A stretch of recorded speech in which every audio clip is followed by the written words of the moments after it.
A pesquisa Datafolha, divulgada ontem, mostrou que mais da metade dos brasileiros acha que o presidente dos Estados Unidos, Donald Trump, está errado em pedir que a justiça brasileira interrompa o julgamento do ex-presidente Jair Bolsonaro no STF. Vamos trazer aqui para vocês os dados dessa pesquisa, vamos colocar na tela.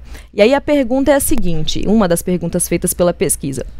Trump está certo ou errado ao pedir que a justiça interrompa o julgamento de Bolsonaro? E aí tem 3 recortes, né, dessas respostas. De forma geral, a gente tem 57% da população dizendo que o presidente dos Estados Unidos está errado, enquanto 36% acreditam que ele está certo e 7% não souberam, né, ou não responderam.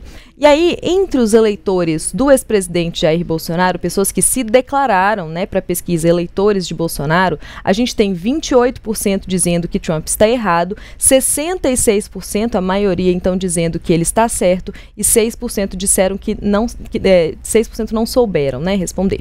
E entre os eleitores do presidente Lula, que se declararam também, né, eleitores do presidente Lula, a gente tem 82% dizendo que Trump está errado, 13% afirmando que ele está certo e 5% que não souberam. Lu, deixa eu só trazer aqui o dado dessa pesquisa, que foram ouvidas 2.004 pessoas com mais de 16 anos em 130 cidades nos dias 29 e 30 de julho. A margem de erro dessa pesquisa é de 2 pontos percentuais para mais ou para menos. Lu, vamos entender então, né, o que essa pesquisa traz, o que a gente pode entender, assim, do né, esse cenário político que o tarifaço deixa, que as ações do Donald Trump deixam, como que isso se reflete nessa pesquisa? Olha, Dani, a gente pode avaliar que é muito significativo esse número de que a maioria não concorda com essa ligação que Donald Trump, presidente dos Estados Unidos, tem feito com essas sanções ao Brasil e o processo que envolve o ex-presidente Jair Bolsonaro no Supremo Tribunal Federal. Essa ação de golpe de Estado que deve ter um julgamento iniciado aí em breve, talvez até ali no começo de setembro. A gente ter esse dado de 57% reflete, inclusive, essa divisão até entre os próprios apoiadores de Jair Bolsonaro e do filho dele, o deputado Eduardo Bolsonaro, que está nos Estados Unidos em meio a toda essa questão. E a gente tem até, Dani, essa questão da polarização política até dos dois lados, né? Esse dado de que 28% dos entrevistados que votaram em Bolsonaro em 2022 também não concorda com Trump e que 6% não responderam. Isso dá ali praticamente 1/3 dos entrevistados. Então, é um dado muito alto que reflete, inclusive, a não concordância a essas ações, inclusive ali nessa base mais alinhada a Jair Bolsonaro, né? E reflete também o que a gente já tratou aqui no primeira análise, essa divisão entre os próprios aliados, não apenas a militância, mas também entre os próprios aliados de Jair Bolsonaro e de Eduardo Bolsonaro. Então, esse dado, ele mostra exatamente isso, inclusive como informação nessa pesquisa sobre a atuação de Eduardo Bolsonaro, né? Quase 40% dos entrevistados viu o impacto do deputado nessas decisões de Donald Trump, que o presidente dos Estados Unidos, é bom destacar, lembrar também que ele citou exatamente Jair Bolsonaro em várias manifestações feitas, disse que o ex-presidente sofre ali essa caça às bruxas, pede que a justiça deixe Jair Bolsonaro em paz. Então, tudo isso está envolvido nessa questão entre os Estados Unidos e o Brasil e reflete, esses números são muito significativos quando a gente passa a entender essa divisão em frente no que a gente fala sobre essas sanções, né? Inclusive ligando a essa questão judicial. E aí, assim, a gente tem todas essas justificativas, a gente até tem, assim, argumentos, né, que trazem. Aí você fala sobre esse dado de que 42%, 41% vem a interferência do Eduardo? 39% especificamente, eu falei quase 40%.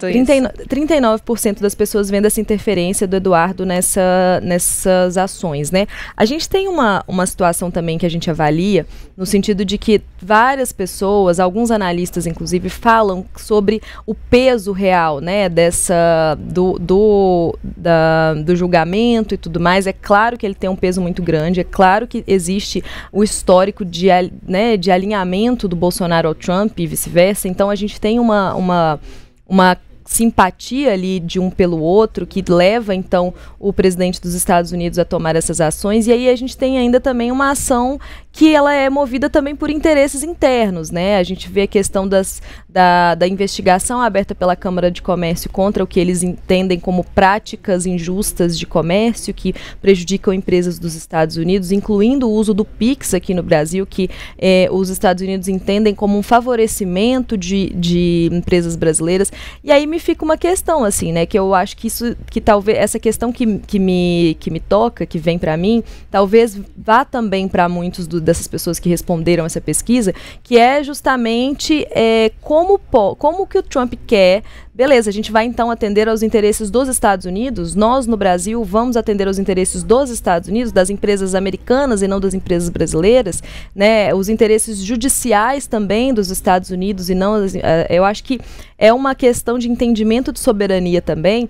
E aí quando a gente vê, quando a gente traz esse dado, né, dos 66% dos eleitores de Jair Bolsonaro que se colocam que entendem que o Trump está certo, é um número, né, maioria, claro, mas é um número que ainda que chama atenção, porque é isso que você trouxe, né, Lu? Quase um terço das pessoas, desses eleitores, acha que não, que ele está errado, mesmo sendo eleitores de Jair Bolsonaro. Então, há esse entendimento de que não existe não há que haver essa interferência internacional na soberania do país, e entendem que um julgamento ele precisa acontecer, né, tipo, e aí é isso que a gente conversou ontem. A gente estava aqui conversando ontem com o advogado especialista em direito internacional Eduardo Milhomens, e ele trouxe uma fala aqui a respeito de como o processo legal corre no Brasil e como os envolvidos precisam se posicionar nesse sentido, que é justamente se defender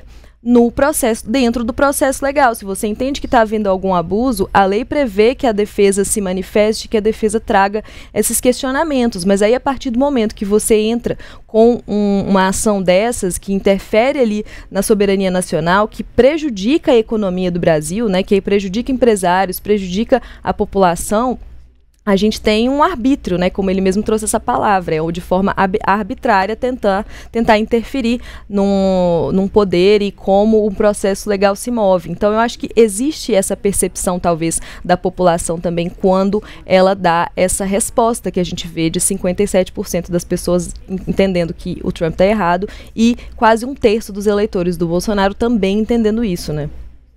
Exatamente, Dani. A gente precisa esclarecer também que o tarifaço imposto pelos Estados Unidos é uma coisa e essas manifestações de Donald Trump sobre Jair Bolsonaro, a gente até consegue separar elas em algumas caixinhas, mas elas têm alguma ligação, sim, porque Jair Bolsonaro foi citado exatamente na carta que Donald Trump enviou ao presidente Lula anunciando essas tarifas, né? Só fazendo essa observação sobre esses dois assuntos que têm, sim, ligação, mas reflete, sim, também, até a gente precisa lembrar que esse julgamento da ação penal de golpe de Estado, que deve acontecer aí até setembro no Supremo Tribunal Federal, pelo menos ser iniciado até setembro, ele já tem todas as provas produzidas, os réus já foram interrogados, as testemunhas já foram interrogadas, já prestaram depoimento. Então, esse processo ele seguiu todo o curso que a justiça determina, com prazo para que a defesa se manifestasse, colocasse ali os argumentos para que esse julgamento acontecesse.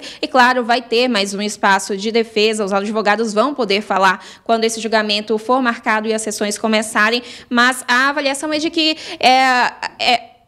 as autoridades brasileiras elas têm defendido bastante a soberania e a não interferência entre poderes, né? E o entendimento interno até de que nessa ação específica é preciso seguir esse mesmo princípio de evitar a escalada dessa situação interferindo diretamente ali no curso do processo. Mas, claro, que a gente também precisa lembrar que as medidas cautelares impostas a Jair Bolsonaro pelo ministro Alexandre de Moraes, do Supremo Tribunal Federal, e referendadas, inclusive, pela primeira turma, elas tiveram a justificativa ali justamente por uma ligação a toda essa atuação que tem resultado nessas medidas dos Estados Unidos, nessas manifestações de Donald Trump ao Brasil. Inclusive, Alexandre Alexandre de Moraes citou ali que Jair Bolsonaro agiu diretamente com o filho Eduardo Bolsonaro, que tem atuado diretamente com o governo Trump e por isso impôs essas medidas cautelares. Então, tudo tem uma certa ligação, mas a avaliação é de que se houver contaminação de todas essas medidas no curso desse processo